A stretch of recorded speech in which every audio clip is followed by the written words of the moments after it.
ባለን ጥቂት ደቂቃዎች ውስጥ ባለፈው ሳምንት የጀመርነውን ያው ይሄን ትልቁን ትምህርት የገዢ መናፍስቶችን ድል መንሳት የሚለውን ሐሳብ ወይም ግዛታዊ መናፍስቶችን ድል መንሳት የሚለውን ሐሳብ ከኤፌሶን 6 ላይ ስለ ቴሪቶሪያል ስፒሪት እየተነጋገርን ያለነው ታስታውሳላችሁ። እና አሁን እነዚያን ቴሪቶሪያል ስፒሪትን ድል የምንነሳበትን ስለ ትጥቆቹ ትምህርት ጀምረናል። በሁሉ ላይ ሁሉን ፈጽማችሁ ድል መንሳት እንድትችሉ የእግዚአብሔርን ዕቃ ጦር ሁሉ ምን በሉ አንሱ ይላል። ኤፌሶን ምዕራፍ 6 ከቁጥር 10 ጀምሮ ስታነቡ እዛ ላይ ነው ያለነው። አለቆች፣ ስልጣናት፣ ኃይላት፣ ጌትነት እነዚህ ሁሉ ተመድቦባቸዋል። ምን እንዲደረጉ? እንዲሸነፉ። እስቲ አሜን። እንዲሸነፉ። በማን ነው የሚሸነፉት? በዩናይትድ ኔሽን አይደለም የሚሸነፉት በእኔና ባንቺ ነው። እግዚአብሔር ስሙ ይባረክ። መጽሐፍ ቅዱሳችን አንድ ልጅ በቀደም ጠየቀኝ። ይሄንን ትምህርት የሚከታተል ልጅ ጠየቀኝ። ምንድን ያለኝ? ጌታ ኢየሱስ ክርስቶስ ጦርነቱን አሸንፎ የለም ወይ? ለምንድነው ክርስቲያኖች የምንዋጋው አለኝ። በእንግሊዝኛ ትንሽ ገለጽ ያደርጋልና እሱን ነው የነገርኩት። መጽሐፍ ቅዱስ ሲናገር ምንድነው ጦርነት? በአማርኛ ማለት ጦርነት አለ፣ ውጊያ አለ። ጦርነት ማለት ምን ማለት ነው? ለምሳሌ በምን እንደማስረዳችሁ ልንገራችሁ። አይ ዶንት ኖ ልክ ልሁን አልሁን አላውቅም፣ ግን ልንገራችሁ። የኢትዮ ኤርትራ ጦርነት ጊዜ ጥሩ ምሳሌ አይደለም፣ አልወደውም፣ ግን የምናቀው የቅርብ ኤክስፒሪየንሳችን ስለሆነ ነው እሱን የምናገረው እንጂ የማልወደው ጦርነት ነው። የጦርነት የሚወደድ የለም። ግን ምንድነው በውጊያው የኢትዮጵያ ሰራዊት ኤርትራን እንዳሸነፈ ነው የምናቀው። ወታደሩ የኤርትራን ወታደር አሸንፏል። በጦርነቱ ግን ኤርትራ ናት ያሸነፈችው። ጦርነቱ ምንድነው? ጦርነት ፖለቲካውንም ያካትታል። ስለዚህ ኤርትራ በውጊያው ብትሸነፈ በጦርነቱ ግን ክልሌ ያለችውን ነገር ወይም ምንድነው ያንን ክልል ምን አድርጋለች? የራሱ አድርጋለች። አሁን ገባችሁ አይደል? አሁን ኢየሱስ ሰይጣንና ሰራዊቱን በጦርነት አሸንፏል። አሁን በውጊያው እኛ ነን፣ እኔና እናንተ ነን። ስለዚህ ይሄንን ማለት ነው መንፈሳዊ መጋደል ሲል ለምንድነው ቤተክርስቲያን የምትጋደለው? ለምንድነው ውጊያ የምታስተምሩት? ለምንድነው እንደዚህ ብለው ሰዎች ኢየሱስ አሸንፎት የለም ወይ? አዎ አሸንፎታል። ለዚህ ነው ኢየሱስ ጦርነቱንም ስላሸነፈልን በውጊያም ድላችንን እያረጋገጥን እንቀጥላለን። እግዚአብሔር ስሙ ይባረክ። ጌታ የሚሰራት ቤተክርስቲያን ፊት ለፊት የገሃነም ደጆች አሉ ብሎ ማቴዎስ ወንጌል ምዕራፍ 16 የገሃነም ደጆች ምን አያደርጓትም? አይቋቋማትም ብሏል።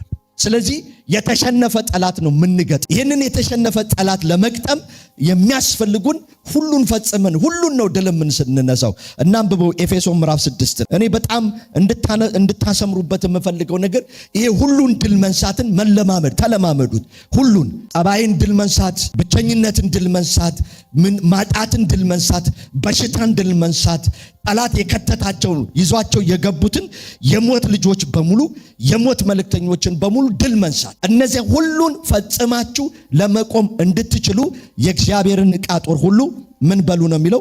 አንሱ ይላል። የእግዚአብሔርን ዕቃ ጦር ሁሉ አንሱ። ኤፌሶን ምዕራፍ 6 ከቁጥር 10 ጀምሮ ስናነበው እንግዲህ በጌታና በኃይሉ ችሎት ምን ያደረጋችሁ ሁኑ? የበረታችሁ ሁኑ። ክብር ለጌታ ይሁን። በቀረሱ በጌታና በኃይሉ ችሎት የበረታችሁ ሁኑ፣ የዲያብሎስን ሽንገላ ትቃወሙ ዘንድ እንዲቻላችሁ የእግዚአብሔርን ዕቃ ጦር ሁሉ ልበሱ። መጋደላችን ከደምና ከሥጋ ጋር አይደለምና ከአለቆችና ከስልጣናት ጋር ከዚህ ከጨለማ ዓለም ገዢዎች ጋር በሰማያዊ ስፍራ ካለ ከክፋት መንፈሳዊ ሰራዊት ጋር ነው እንጂ። ስለዚህ በክፉ ቀን ቁጥር 13 ሁሉንም ፈጽማችሁ ለመቆም እንድትችሉ በኢየሱስ ስም መቀመጥና መዋረድን እሰብራለሁ። መጽሐፍ ቅዱስ ፈጽማችሁ ምን እንድትሉ? ስቴድፋስት ጸንታችሁ የምትቆሙ እጅ ማሰጡ ሰረንድ ማታደርጉ ለሙዳችሁ ሰረንድ ማታደርጉ በኢየሱስም የሙድን ዲመን ሰበርኩት። ለሙድ ሰረንድ ማታደርጉ፣ ለሴንሴሽን ለኢሞሽን ሰረንድ ማታደርጉ፣ ሁሉ ጊዜ የእግዚአብሔር ልጆች ስለሆናችሁ በመንፈስ የምትመሩ፣ በመንፈስ የምትቀጣጠሉ፣ በመንፈስ የምትሄዱ፣ በመንፈስ የምትሞሉ፣ በመንፈስ የምትናገሩ ናችሁ እንጂ በሴንስ የምንኖር ሰዎች አይደለንም።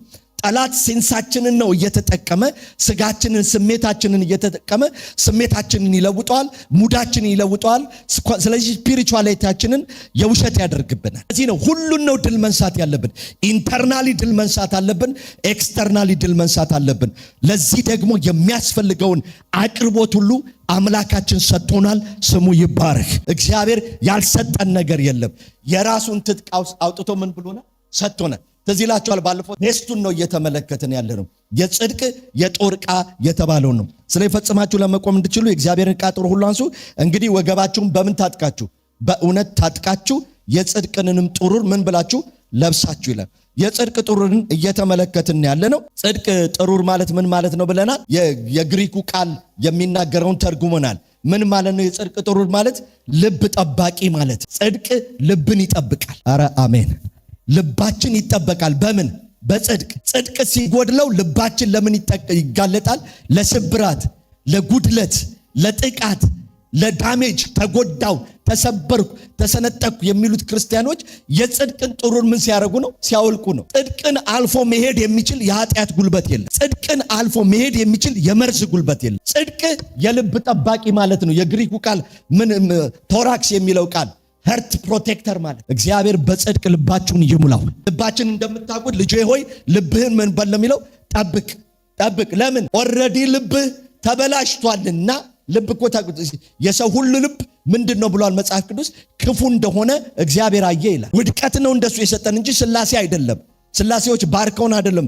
በውድቀት ባርክ ያለው በድካም ባርክ ያለው ብሎ በድካም የተባረክ በፍርሃት ያልተባረክ ነው። በልብ ጥርጥር ማመንታት፣ በሁለት ሐሳብ ማነከስ፣ ትረስት መጉደል፣ እነዚህ ሁሉ ልብ ውስጥ የሚበቅሉ ልባችንን የሚጎዱ ነገሮች ናቸው። የነሱም ቦታዎች ነው ምን ሊይዘው የሚገባው? ጽድቅ። እስቲ ጽድቅ በሉ። እግዚአብሔር ይጎዳል? አይጎዳም። ለምን ደግሞ አይጎዳ? አምላክ ስለሆነ ነው። አምላክ ነው። ነገር ግን እግዚአብሔር ጌታችን ኢየሱስ ክርስቶስ ፍጹም አምላክ ፍጹም ሰው ሆኖ በምድር ላይ ሲቀመጥ እንደው ይሁዳ እንዴት ልቤን እንክት እንዳደረገው እኮ ልነግራቸው አልችልም ብሎ ለ11 ደቀ መዛሙርት ለብቻ አልነገራቸውም። ጴጥሮስ እንደዛ ሳምነው እንደዛ ቤተክርስቲያን አለት ነህ ብዬ ስነግረው እንዴት ይክደኛል ብሎ ከትንሣኤ በኋላ 11ዱን ሰብስቦ ልቤን እንዴት እንደሰበረው ሳምነው 3 ዓመት ከ6 ወር አብልቼው ታሪኩን ቀይሬለት ብሎ አልተጎዳም። ለምን? ልቡ በጽድቅ የተሞላ ነበር። አትጎዳም ወንድሜ። ቶራክስ ማለት ጽድቅ ማለት ልብህን የሚጠብቅልህ መንፈሳዊ ኃይል፣ መንፈሳዊ አቅም፣ መንፈሳዊ ካራክተር ነው። ማንም እንዳይጎዳችሁ ከፈለጋችሁ ወንድሞቼ ይሄንን የጽድቅ ጥሩር አንሱና ልበሱት። ልብህን በጽድቅ ሙላው። ልብህን በቅንነት ሙላው። ልብህን በገርነት ሙላው። ልብህን በልግስና ሙላው። ልብህን በደስታ ሙላው። ልብህን በእግዚአብሔር ካራክተር ጽድቅ ነው። እግዚአብሔር ጽድቅን ስለወደደ ለዚህ ነው በእግዚአብሔር መንግስት ውስጥ የመጀመሪያው ነገር አስቀድማችሁ የተባለው ነገር ጽድቅንና ምንን መፈለግ ነው? መንግስትን መፈለግ። መንግስት ታዲያ ይህን ጽድቅ ጥሩር እንዴት ነው የምንለብሰው ብለናል? መፈለግ ነው ብለናል። ዛሬ መፈለግን ባለፈው ሳምንት ጊዜ ስለላይ ነካን ያደረኩት ትንሽ ልድገምላችሁና እነግራችኋለሁ። የመጀመሪያው ጽድቅን መልበስ በምንድን ነው ብያለሁ? መፈለግ። ይሄ መፈለግ የሚለው ቃል ሁለት ትርጉም ነው ያለው። የመጀመሪያው ትርጉም ፐርሲው ማድረግ፣ መጓጓት፣ መሻት፣ መከታተል፣ እሱን እንትን ማለት ነው። እየተከታተልክ መፈለግ ማለት ነው። ማቴዎስ ወንጌል ምዕራፍ 6 ቁጥር 33 ላይ አስቀድማችሁ ጽድቁንና መንግስቱን ምን በሉ? ፈልጉ የሚለው። ፈልጉ ታገኙማላችሁ የሚለው ማለት። አንኳኩ ምን ይደረግላችኋል? ምታንኳኳ ለምንድን ነው? አንተ ውጭ ነህ ማለት እኮ ነው። አሁን እዚህ ቤት የሚመጣ ሰው ነው አይደለም ያንኳኳው። ቸርች አሁን በሩ ከተዘጋበት ምን ያደርጋል? ያንኳኳል። እዚህ ውስጥ ያለውን አያገኝም ማለት ስለሌለ ነው። እዚህ ውስጥ አንኳኩ ሲል ጌታ የምትፈልጉት ነገር ጋር አልደረሳችሁም። you are outside of the thing what you are looking for። ፒስ ከሆነ ከሰላም ውጪ ስለሆናችሁ አንኳኩ። ረፍት ከሆነ ከረፍት ውጪ ስለሆናችሁ አንኳኩ። ስለ ጸሎት የተናገረበት ማለት ፐርሲው አድርጉ፣ እሱን አጥብቃችሁ ተከታተሉት የሚለውን መፈለግን የሚያመለክት ነው። ሁለተኛው ግን መፈለግ የሚለው ቃል በማቴዎስ ምዕራፍ 6 ላይ የተጠቀሰው በተለይ መፈለግ የሚለው ቃል አንድ እናንተ ጋር የነበረን ነገር በተለያየ ምክንያት ግን የጠፋችባችሁን ነገር መልሳችሁ የእናንተ እስከሚሆን ድረስ መፈለግ ማለት ነው። እደግመዋለሁ። አንድ እናንተ ጋር የነበረን ነገር መፈለግ ማለት አንድ ቀድሞ እናንተ ጋር የነበረን ነገር በተለያየ ምክንያት የጠፋባችሁን ነገር መልሳችሁ የእናንተ እስከሚሆን ድረስ የምታደርጉት ፍለጋ ማለት ነው። ይሄንን በሉቃስ ወንጌል ምዕራፍ 15 ባለው ታሪክ ላይ ታገኙታላችሁ። ሉቃስ ወንጌል ምዕራፍ 15 ላይ የምታገኙት ታሪክ የመፈለግ ታሪክ ነው። ትዝ ይላችኋል አይደል? ጌታችን ኢየሱስ ክርስቶስ 99ን በጎች ትቶ አንዱን ምን ፍለጋ? አንዱ በጌት ነበረ፣ ከሱ ጋር ነበረ። ከኔ ጋር ናቸዋል። ከሱ ጋር ነበረ። እኔ 99ኙ ይበቃኛል እያለ በሰማይ መላእክትና ዝማሬ ጌታ ደስ አልተሰኘም። እቤት ካሉ 99 ይልቅ የሚቅበዘበዘው አንዱ ያስፈልገዋል። ስለዚህ ኢየሱስ ምን አደረገ?